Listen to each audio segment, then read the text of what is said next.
ನಮಸ್ಕಾರ. ಶ್ರೀ ಟಿವಿ ನ್ಯೂಸ್ಗೆ ಸ್ವಾಗತ. ಈ ದಿನದ ಹೆಡ್ಲೈನ್ಸ್. ಶಾಗ್ಯ ಗುಂಡಿನ ದಾಳಿ, ಮೃತ ಕುಟುಂಬಗಳಿಗೆ ಸಂಸದ ಸುನಿಲ್ ಬೋಸ್ ಭೇಟಿ.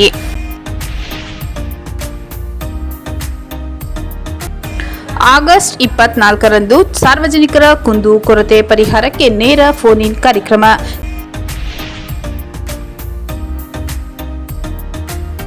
ಇಟ್ಟಿಗೆ ಕಾರ್ಖಾನೆ, ಪೆಟ್ರೋಲ್ ಬಂಕ್ ಸೇರಿದಂತೆ ವಿವಿಧೆಡೆ ದಾಳಿ, ತಪಾಸಣೆ, 6 ಕಿಶೋರ ಕಾರ್ಮಿಕರ ರಕ್ಷಣೆ.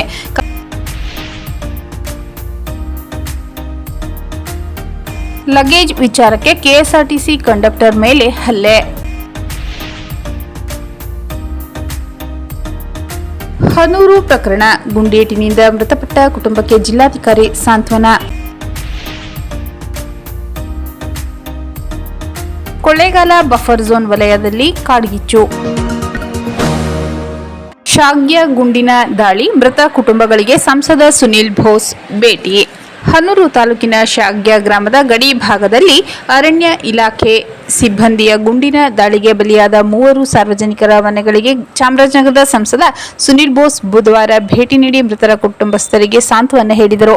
ಈ ಸಂದರ್ಭದಲ್ಲಿ ಕುಟುಂಬಸ್ಥರಿಗೆ ವೈಯಕ್ತಿಕ ಪರಿಹಾರ ವಿತರಿಸಿ ಸಂಕಷ್ಟದಲ್ಲಿರುವ ಕುಟುಂಬಗಳೊಂದಿಗೆ ತಾನು ನಿಲ್ಲುವುದಾಗಿ ಭರವಸೆ ನೀಡಿದರು. ಘಟನೆಯಿಂದ ನೊಂದಿರುವ ಕುಟುಂಬಗಳಿಗೆ ಶೀಘ್ರ ನ್ಯಾಯ ದೊರಕಿಸಲು ಅಗತ್ಯ ಕ್ರಮ ಕೈಗೊಳ್ಳಲಾಗುವುದು. ಘಟನೆಗೆ ಕಾರಣಕರ್ತರಾದವರ ವಿರುದ್ಧ ಕಾನೂನು ಕ್ರಮ ಜರುಗಿಸುವಂತೆ ಸರ್ಕಾರವನ್ನು ಒತ್ತಾಯಿಸಲಾಗುವುದೆಂದು ಸಂಸದರು ತಿಳಿಸಿದರು. ಈ ಸಂದರ್ಭದಲ್ಲಿ ಹನೂರು ಮಾಜಿ ಶಾಸಕ ನರೇಂದ್ರ, ಸ್ಥಳೀಯ ಮುಖಂಡರು ಹಾಗೂ ಗ್ರಾಮಸ್ಥರು ಉಪಸ್ಥಿತರಿದ್ದರು. ಆಗಸ್ಟ್ 24ರಂದು ಸಾರ್ವಜನಿಕರ ಕುಂದು ಕೊರತೆ ಪರಿಹಾರಕ್ಕೆ ನೇರ ಫೋನ್ ಇನ್ ಕಾರ್ಯಕ್ರಮ. ಜಿಲ್ಲೆಯ ಸಾರ್ವಜನಿಕರ ಕುಂದು ಕೊರತೆ ಆಲಿಸಿ ಪರಿಹರಿಸುವ ಸಲುವಾಗಿ ನೇರ ಫೋನ್ ಇನ್ ಕಾರ್ಯಕ್ರಮವನ್ನು ಆಗಸ್ಟ್ 24ರಂದು ಬೆಳಗ್ಗೆ 11ರಿಂದ 12 ಗಂಟೆಯವರೆಗೆ ಜಿಲ್ಲಾಧಿಕಾರಿಗಳ ಕಚೇರಿ ಸಭಾಂಗಣದಲ್ಲಿ ಏರ್ಪಡಿಸಲಾಗಿದೆ. ಜಿಲ್ಲಾಧಿಕಾರಿಗಳು, ಜಿಲ್ಲಾ ಪಂಚಾಯತ್ ಮುಖ್ಯ ಕಾರ್ಯನಿರ್ವಾಹಕ ಅಧಿಕಾರಿಗಳು, ಜಿಲ್ಲಾ ಪೊಲೀಸ್ ವರಿಷ್ಠಾಧಿಕಾರಿಗಳು ಸೇರಿದಂತೆ ಇತರ ಎಲ್ಲ ಜಿಲ್ಲಾ ಮಟ್ಟದ ಅಧಿಕಾರಿಗಳು ನೇರ ಫೋನ್ ಇನ್ ಕಾರ್ಯಕ್ರಮದಲ್ಲಿ ಉಪಸ್ಥಿತರಿರುತ್ತಾರೆ. ಸಾರ್ವಜನಿಕರು ಆಗಸ್ಟ್ 24ರಂದು ಬೆಳಗ್ಗೆ 11ರಿಂದ 12 ಗಂಟೆಯವರೆಗೆ ಕರೆ ಮಾಡಿ ತಮ್ಮ ಕುಂದು ಕೊರತೆಯನ್ನು ತಿಳಿಸಿ ಪರಿಹರಿಸಿಕೊಳ್ಳುವಂತೆ ಜಿಲ್ಲಾಧಿಕಾರಿಗಳು ಪ್ರಕಟಣೆಯಲ್ಲಿ ತಿಳಿಸಿದ್ದಾರೆ. ಇಟ್ಟಿಗೆ ಕಾರ್ಖಾನೆ, ಪೆಟ್ರೋಲ್ ಬಂಕ್ ಸೇರಿದಂತೆ ವಿವಿಧೆಡೆ ದಾಳಿ, ತಪಾಸಣೆ, 6 ಕಿಶೋರ ಕಾರ್ಮಿಕರ ರಕ್ಷಣೆ.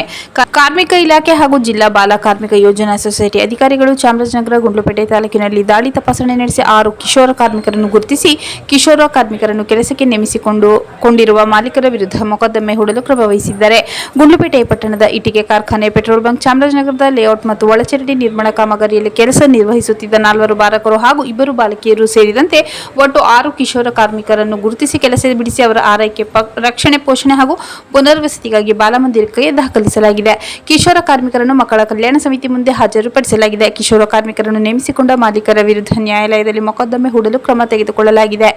ದಾಳಿ ತಪಾಸಣೆ ತಂಡದಲ್ಲಿ ಜಿಲ್ಲಾ ಕಾರ್ಮಿಕ ಅಧಿಕಾರಿ ರಾಮಚಂದ್ರಯ್ಯ, ಹಿರಿಯ ಕಾರ್ಮಿಕ ನಿರೀಕ್ಷಕ ವಿಎಲ್ ಪ್ರಸಾದ್, ಆರ್ ನಾರಾಯಣಮೂರ್ತಿ, ಯೋಜನಾ ನಿರ್ದೇಶಕ ಎಂ ಮಹೇಶ್ ಉಪಸ್ಥಿತರಿದ್ದರು. ಜಿಲ್ಲೆಯಾದ್ಯಂತ ಅಂಗಡಿ, ವಾಣಿಜ್ಯ ಸಂಸ್ಥೆಗಳಲ್ಲಿ ಬಾಲಕಾರ್ಮಿಕ ಮತ್ತು ಕಿಶೋರ ಕಾರ್ಮಿಕ ಮಕ್ಕಳ ದುಡಿಮೆಯನ್ನು ನಿಷೇಧಿಸಲಾಗಿದೆ.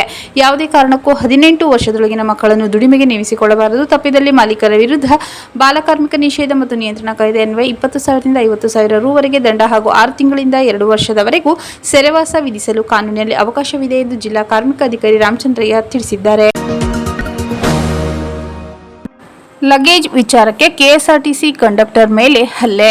ಗುಂಡ್ಲುಪೇಟೆ ಪಟ್ಟಣದ ಕೆಎಸ್ಆರ್ಟಿಸಿ ಬಸ್ ನಿಲ್ದಾಣದಲ್ಲಿ ಲಗೇಜ್ ವಿಚಾರಕ್ಕೆ ಸಂಬಂಧಿಸಿದಂತೆ ಸಾರ್ವಜನಿಕರೊಬ್ಬರು ಬಸ್ ಕಂಡಕ್ಟರ್ ಮೇಲೆ ಹಲ್ಲೆ ನಡೆಸಿದ ಘಟನೆ ನಡೆದಿದೆ. ಬಸ್ನಲ್ಲಿ ಲಗೇಜ್ ಸಾಗಿಸುವ ವಿಚಾರವಾಗಿ ಪ್ರಯಾಣಿಕ ಹಾಗೂ ಕಂಡಕ್ಟರ್ ನಡುವೆ ಮಾತಿನ ಚಕಮಕಿ ನಡೆದಿದ್ದು, ಲಗೇಜ್ಗೆ ಹೆಚ್ಚುವರಿ ಹಣ ಕೇಳಿದ ಎಂಬ ಆರೋಪದ ಹಿನ್ನೆಲೆಯಲ್ಲಿ ಗಲಾಟೆ ಉಂಟಾಗಿದೆ ಎನ್ನಲಾಗಿದೆ. ಈ ವೇಳೆ ವ್ಯಕ್ತಿಯೊಬ್ಬರು ಕಂಡಕ್ಟರ್ ಮೇಲೆ ಹಲ್ಲೆ ನಡೆಸಿದ್ದಾರೆಂದು ತಿಳಿದು ಬಂದಿದೆ. ಘಟನೆಯ ದೃಶ್ಯವನ್ನು ಸ್ಥಳದಲ್ಲಿದ್ದವರು ಮೊಬೈಲ್ನಲ್ಲಿ ಚಿತ್ರೀಕರಿಸಿದ್ದು, ಇದೀಗ ಸಾಮಾಜಿಕ ಜಾಲತಾಣದಲ್ಲಿ ಈ ವಿಡಿಯೋ ವೈರಲ್ ಆಗಿದೆ. ಘಟನೆ ಕುರಿತು ಕೆಎಸ್ಆರ್ಟಿಸಿ ಅಧಿಕಾರಿಗಳು ಹಾಗೂ ಪೊಲೀಸರು ಮಾಹಿತಿ ಕಲೆ ಹಾಕುತ್ತಿದ್ದು, ಮುಂದಿನ ಕ್ರಮದ ಬಗ್ಗೆ ಪರಿಶೀಲನೆ ನಡೆಸುತ್ತಿದ್ದಾರೆ. ಹನೂರು ಪ್ರಕರಣ, ಗುಂಡೇಟಿನಿಂದ ಮೃತಪಟ್ಟ ಕುಟುಂಬಕ್ಕೆ ಜಿಲ್ಲಾಧಿಕಾರಿ ಸಾಂತ್ವನ. ಹನೂರು ವನ್ಯಜೀವಿ ಅರಣ್ಯ ಪ್ರದೇಶದಲ್ಲಿ ಇತ್ತೀಚೆಗೆ ನಡೆದ ಗುಂಡಿನ ದಾಳಿ ಪ್ರಕರಣಕ್ಕೆ ಸಂಬಂಧಿಸಿದಂತೆ ಘಟನೆಯಲ್ಲಿ ಮೃತಪಟ್ಟ ಕುಟುಂಬಸ್ಥರನ್ನು ಜಿಲ್ಲಾಧಿಕಾರಿ ಶ್ರೀರೂಪ ಭೇಟಿ ಮಾಡಿ ಸಾಂತ್ವನ ಹೇಳಿದರು. ಈ ಸಂದರ್ಭದಲ್ಲಿ ತಹಸೀಲ್ದಾರ್ ಚೈತ್ರ ಸೇರಿದಂತೆ ಇನ್ನಿತರ ಅಧಿಕಾರಿಗಳು ಉಪಸ್ಥಿತರಿದ್ದರು. ಕೊಳ್ಳೇಗಾಲ ಬಫರ್ ಝೋನ್ ವಲಯದಲ್ಲಿ ಕಾಡ್ಗಿಚ್ಚು. ಕೊಳ್ಳೇಗಾಲ ತಾಲೂಕಿನ ಮಲೆ ಮಹದೇಶ್ವರ ಬೆಟ್ಟ ವನ್ಯಜೀವಿ ಧಾಮದ ಬಫರ್ ವಲಯದಲ್ಲಿ ತಡರಾತ್ರಿ ಕಾಡ್ಗಿಚ್ಚು ಕಾಣಿಸಿಕೊಂಡಿದ್ದು, ಸುಮಾರು 3 ರಿಂದ 4 ಹೆಕ್ಟೇರ್ ಅರಣ್ಯ ಪ್ರದೇಶಕ್ಕೆ ಬೆಂಕಿ ವ್ಯಾಪಿಸಿತ್ತು. ಬೆಂಕಿ ಕಾಣಿಸಿಕೊಂಡ ಮಾಹಿತಿ ತಿಳಿದ ತಕ್ಷಣ ಅರಣ್ಯ ಇಲಾಖೆ ಸಿಬ್ಬಂದಿ ಸ್ಥಳಕ್ಕೆ ತೆರಳಿ ಸತತ ಕಾರ್ಯಾಚರಣೆ ನಡೆಸಿದರು. ಹಲವು ಗಂಟೆಗಳ ಕಾರ್ಯಾಚರಣೆ ಬಳಿಕ ಬೆಂಕಿಯನ್ನು ಸಂಪೂರ್ಣವಾಗಿ ನಂದಿಸುವಲ್ಲಿ ಸಿಬ್ಬಂದಿ ಯಶಸ್ವಿಯಾಗಿದ್ದಾರೆ. ಕಾಡ್ಗಿಚ್ಚಿನಿಂದ ಅರಣ್ಯ ಪ್ರದೇಶಕ್ಕೆ ಹೆಚ್ಚಿನ ಹಾನಿಯಾಗಿಲ್ಲ ಎಂದು ಅರಣ್ಯ ಇಲಾಖೆ ಅಧಿಕಾರಿಗಳು ತಿಳಿಸಿದ್ದು, ಬೆಂಕಿ ಕಾಣಿಸಿಕೊಳ್ಳಲು ಕಾರಣವೇನೆಂಬುದರ ಬಗ್ಗೆ ಪರಿಶೀಲನೆ ನಡೆಸಲಾಗುತ್ತಿದೆ. ಮತ್ತೊಮ್ಮೆ ಮುಖ್ಯಾಂಶಗಳು. ಶಾಗ್ಯ ಗುಂಡಿನ ದಾಳಿ, ಮೃತ ಕುಟುಂಬಗಳಿಗೆ ಸಂಸದ ಸುನಿಲ್ ಬೋಸ್ ಭೇಟಿ.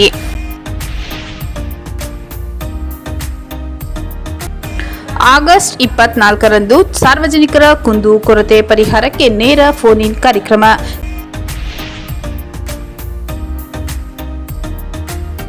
ಇಟ್ಟಿಗೆ ಕಾರ್ಖಾನೆ, ಪೆಟ್ರೋಲ್ ಬಂಕ್ ಸೇರಿದಂತೆ ವಿವಿಧೆಡೆ ದಾಳಿ, ತಪಾಸಣೆ, 6 ಕಿಶೋರ ಕಾರ್ಮಿಕರ ರಕ್ಷಣೆ.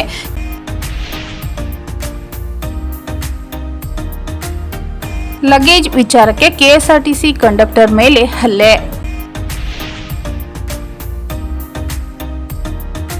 ಹನೂರು ಪ್ರಕರಣ, ಗುಂಡೇಟಿನಿಂದ ಮೃತಪಟ್ಟ ಕುಟುಂಬಕ್ಕೆ ಜಿಲ್ಲಾಧಿಕಾರಿ ಸಾಂತ್ವನ.